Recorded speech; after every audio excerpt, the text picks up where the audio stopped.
Secretary general حلقہ خواتین جماعت اسلامی پاکستان دردانہ صدیقی کی ادارہ نور حق میں 8 مارچ کو خواتین کے عالمی دن کے حوالے سے جماعت اسلامی کے تحت اشرۂ حقوق نسواں اور استحکام خاندان کے عنوان سے ملک گیر مہم کے سلسلے میں پریس کانفرنس سے دردانہ صدیقی نے اعلان کرتے ہوئے کہا کہ 5 مارچ تا 15 مارچ تک محفوظ عورت محفوظ خاندان مستحکم معاشرے کے نام سے ملک گیر سطح پر مہم چلانے کا اعلان کرتے ہیں۔ اس حوالے سے دردانہ صدیقی نے مزید کہا کہ جماعت اسلامی کے تحت کھاریا میں ویمن ایکسیلنس سینٹر کا افتتاح کیا جائے گا، جبکہ اسلام آباد اور صوبائی صدر مقامات میں پاکستانی عورت کی ترقی کے مختلف پہلوؤں پر فورمز کا انعقاد بھی کیا جائے گا۔ فورمز میں مختلف شعبہ ہائے زندگی سے تعلق رکھنے والی نمایاں خواتین شرکت کریں گی، جبکہ کراچی، لاہور، پشاور اور اسلام آباد میں خواتین کی ریلیاں بھی نکالی جائیں گی، جبکہ حلقہ خواتین جماعت اسلامی کے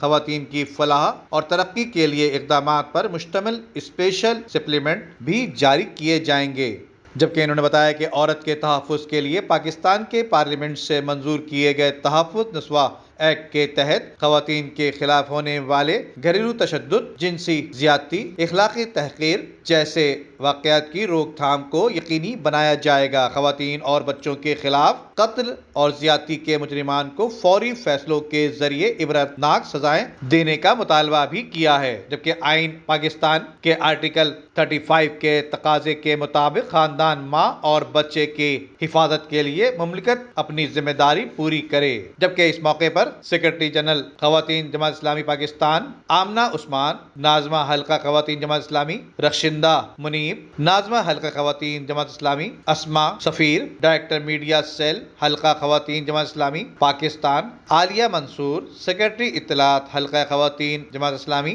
سائمہ افتخار اور دیگر بھی موجود تھیں۔ ندیم صدیقی، میٹرو 7 پاکستان۔